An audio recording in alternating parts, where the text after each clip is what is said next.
back talking about the James Bond series. We have talked about the 2 Timothy Dalton movies. Unfortunately, he didn't get a third one, but that paved the way for the next Bond film that was released 6 years after License to Kill.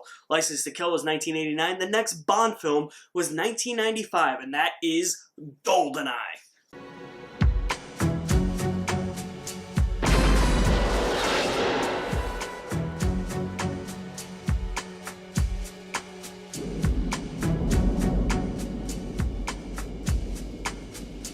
So welcome back to my series of James Bond reviews leading up to No Time to Die next month.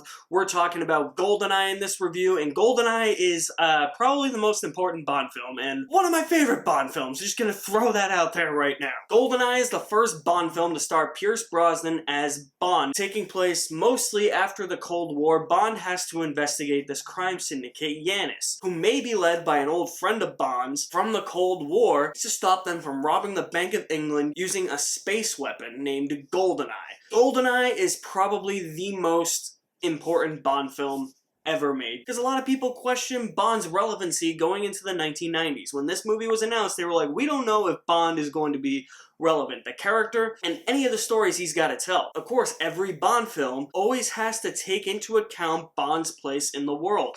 A lot of people didn't think that the character of Bond would survive in the 90s because felt he was a relic of the Cold War, and what happened in 1991 was the dissolution of the Soviet Union. The Berlin Wall had also fallen down, and the Cold War was over at this point. So everybody thought that the Bond franchise was best to be left a thing of the past. Nobody thought it would survive into the 1990s. Everybody thought James Bond was a relic of the Cold War. His boss herself in this movie thinks that, which is one of the best casting decisions, and I'll get into that in a minute. But this is why, honestly, GoldenEye is the most important Bond film. Because it actually took all of that negativity and created a story that was not only relevant, but also served as background to the Cold War and used part of that story to adapt Bond for a more modern audience in the 90s in a way that Bond could survive the 1990s, and it does it so well. I love how the story starts off in the Cold War. Starts in 1986, and then we jump ahead 9 years to 1995. The story deals with the repercussions of the Cold War, of consequences of the fallout of the Cold War, and even stuff from World War II. That's why this is one of the most important Bond films ever. I had to prove to critics who were saying that Bond shouldn't be in the 21st century, he should be left a thing of the past. It proved to them that he could survive the times, and honestly, that's kind of what No Time to Die has to do when you think about it. It has to prove that it can survive this entire Me Too movement. It has to turn a profit, and that's what GoldenEye ended up doing. That's why I think GoldenEye is the most important Bond film. Now let's get into the actual movie itself and the legacy that this movie has left behind. Let's talk about that legacy first. This movie was so popular and got great reviews from critics that a video game company named Rare came along in 1997 and adapted GoldenEye as a video game. GoldenEye 64 is the best video game of all time. I am calling it right now. Maybe not the best video game of all time, but the best first-person shooter of all time. For all of those of you who say that Call of Duty or Halo is the one that started the first-person shooter video game craze, you're wrong. Don't play this shit. This shit was the bomb back in the day.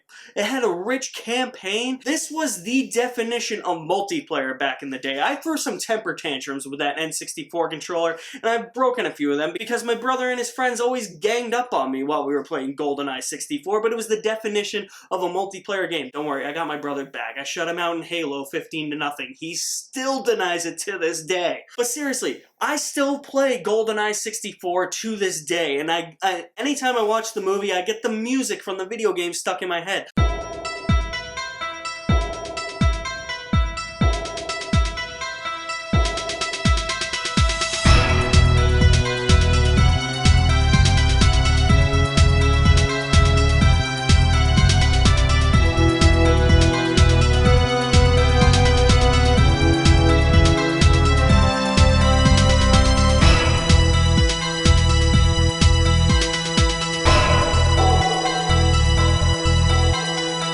still play GoldenEye 64. My Nintendo 64 still works. Luckily, those controllers aren't beat to death because of my temper tantrums. And I still know the location of everything. Seriously, come over to my house. Multiplayer, library, golden gun, you're gonna lose. I can tell you that right now. But that is just the impact that this movie had. It had it on the video game industry, and the movie did prove that Bond survived through the mid-90s, so it's got a huge legacy in terms of where Bond's place in the world is and the video game. Now let's talk about the actual movie itself.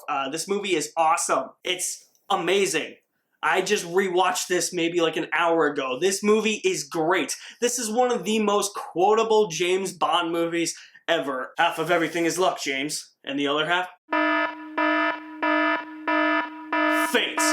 For England, James, blow them all to hell! She always did enjoy a good squeeze. I hope you stay on top of things. I hear the new M is a lady. He wants me to do him a favor. My leg aches every single day. Those are just some great quotes from this great, awesome movie. And I can't forget this line. Anytime my brother and I are in a situation where we know we know the outcome isn't gonna go in our favor, I always play this quote. You can't win.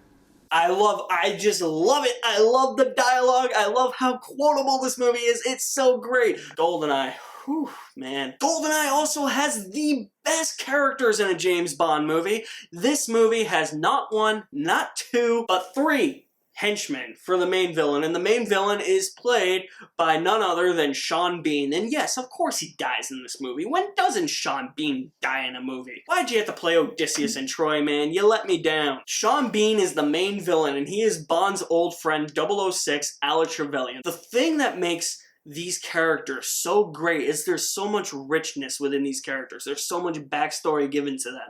I love the backstory of Alex Trevelyan. How his parents were Leanne's Cossacks. He feels betrayed by the British government. He's probably been planning this for the longest time, and he fakes his own death at the beginning of the movie. Trevelyan is probably the most fleshed out main villain in a Bond movie, and his backstory is actually something of a tragedy. He looks at Bond as the person that he wanted to be, but instead he was ridiculed by the British government, and now he hates his own country and he hates Bond, and his hatred for Bond grows ever so stronger in him. And the thing about Trevelyan in this movie is that Bond's gadgets, you can't use them against Trevelyan. Because he was a former 00 agent, he knows everything Bond's got. He knows all the tricks up Bond's sleeve. He's like, yep, you're gonna try and use that gadget on me. Nope, not gonna work. I know what it does. That is such a great idea for a Bond villain. The other characters too, everybody has their own uniqueness to them. Boris Grishenko, constantly screaming, I am invincible!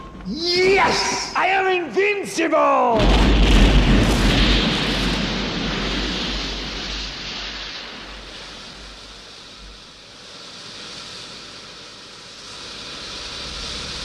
I've always loved that line where he's trying to hack like the US government and he's like, better luck next time, slugheads. Xenia Onatopp, man, she's got a couple fetishes. One of them, yeah, definitely sexual pleasure in everything. She just finds sexual pleasure in everything. Like she's very easy to please, and yeah, make sure you're not tangled up around her legs, cause she likes squeezing. This time, Mr. Bond, the pleasure will be all mine.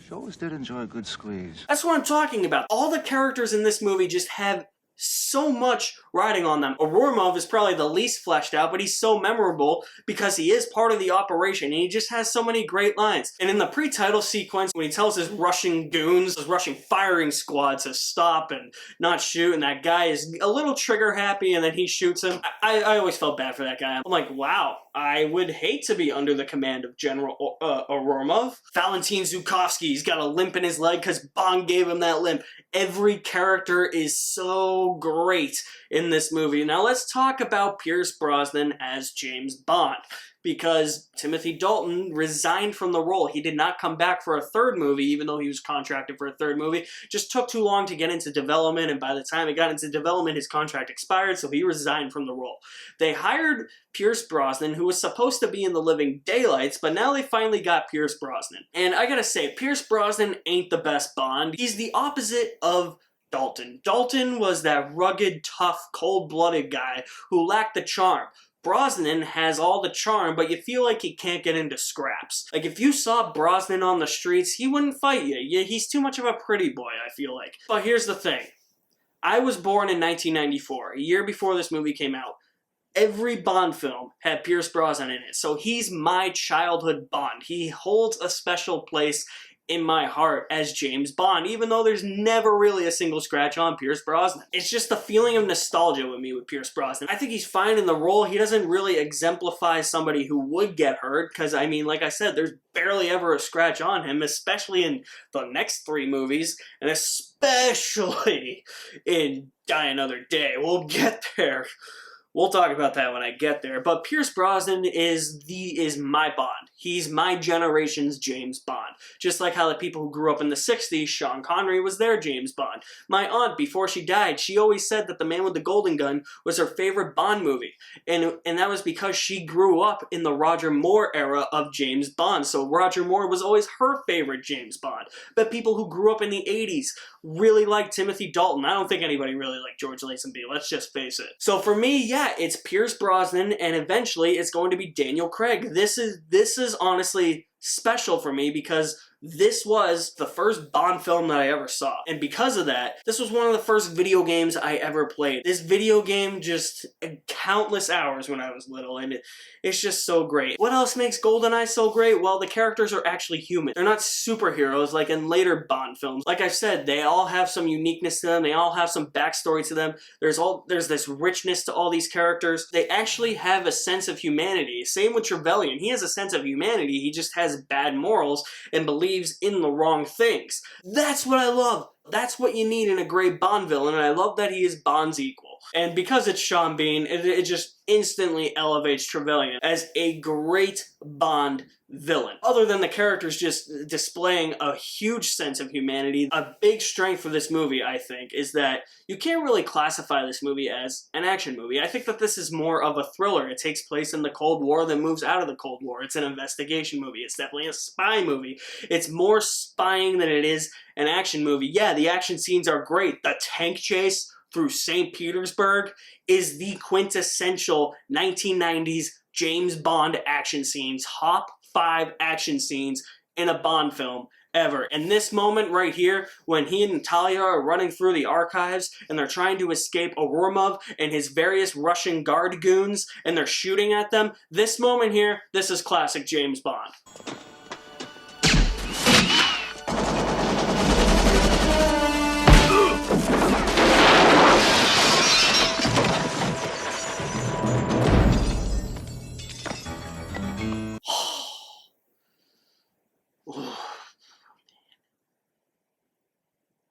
Perfection. I love how it doesn't rely on action scenes. Yeah, there's explosions in the movie, but it doesn't rely solely on the explosions, like Tomorrow Never Dies or The World's Not Enough or Die Another Day eventually does. There's more spying, there's more intrigue in here. It's more of a slow political thriller that has action scenes in it in service of the story. It's not just action scenes for the sake of action scenes. The action scenes are carefully placed and they're carefully thought out to the point where they don't go over the top and they don't go overboard. This is the most realistic Pierce Brosnan Bond film. I wish every Pierce Brosnan film after this in the James Bond franchise was exactly like this. It's a shame that it wasn't. It's a shame that they kind of turned Brosnan into Roger Moore. But honestly, I could imagine Timothy Dalton being in this movie. That's how great GoldenEye is. And when you really look at the core of GoldenEye, it's got such a good story. I was invested. Every time I watch this movie, I'm always trying to pick up on something new, and I always do every time. That's the beauty of watching GoldenEye and rewatching it so many times. And there's always something that I that I always pick up on, just the slightest little detail that just enhances the movie. Like, for instance, I just realized on this rewatch that the racing scene between Bond and Xenia at the very beginning, right after the opening credits, it's Bond's DB5.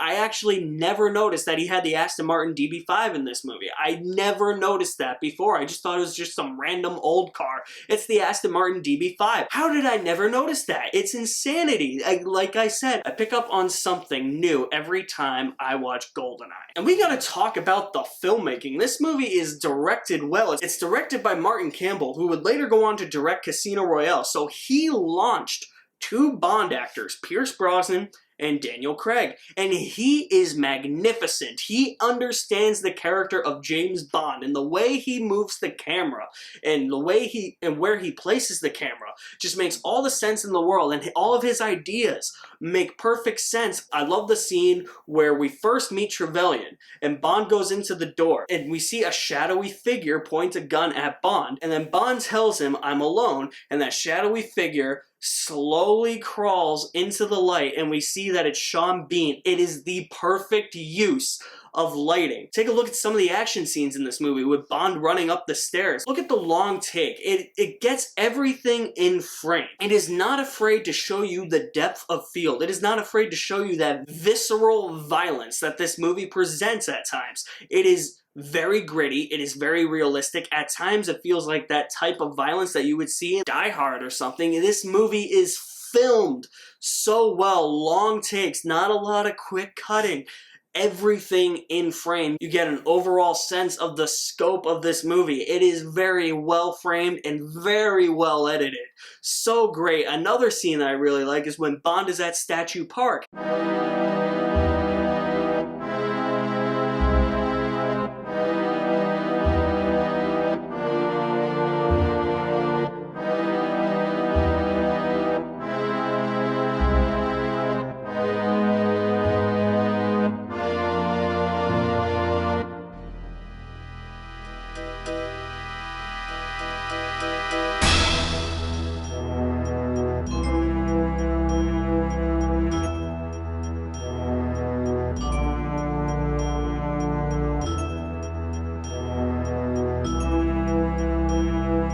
And he is trying to meet the head of Yanis, and this is where he finds out that his old friend Trevelyan is actually the main villain of the movie. But what we hear Trevelyan go, "Hello, James," and then we see a silhouette in the dark for about 10 seconds. And then he moves slowly into the light, and it reveals the side of his face, and you can see that his face is burnt. It is the perfect exposure to this villain, to the reveal that Trevelyan is actually the person that Bond has to kill. It is so unique, so thought out. I love the lighting in this movie. It is just damn perfect. It also exemplifies that by standing in the darkness and slowly moving into the light, that maybe it's trying to trick you. Maybe there is a bit of lightness left in Trevelyan, but when you realize, when he's telling his backstory, you realize there's not, and you're like, oh, this lighting here is tricking us. And it's a great way to slowly reveal the villain. It's amazing. I do not know how they pulled this off. The director of photography, I believe, was the same director of photography on Casino Royale, and that movie is beautiful looking too. If I have any problems with GoldenEye, it's few and far between, but I can think of one main criticism, and that is Joe Don Baker as the CIA agent Jack Wade. Couple of things here. One, why didn't we just use Felix Leiter in this movie? They tried to recreate a new CIA agent for a new era of Bond, and it just didn't feel right. It felt out of place. He's Bond's contact in St. Petersburg. It's like, why didn't you just make that contact Felix Leiter? It would have made matters a lot easier for Bond. Number two, Joe Don Baker was previously a villain in The Living Daylights. He played the villain Whitaker, and now he's coming back 2 movies later to play a CIA agent named Jack Wade. It is very distracting when they keep bringing back these actors and actresses to play different characters when they've already been in the franchise and they're not playing the same characters. It takes me out of the movie ever so briefly, but because it does that, I have to fault the movie for that. That's really the only issue I have with this movie. Everything else is so great, and I just want to mention, going back to the action sequences, how this is more of a thriller, very minimal action sequences. The pre-title sequence, then the major action set piece in the middle of the film, the archive shootout and the tank chase through St. Petersburg, and then it's more of a cat and mouse game between Bond and Trevelyan at the end.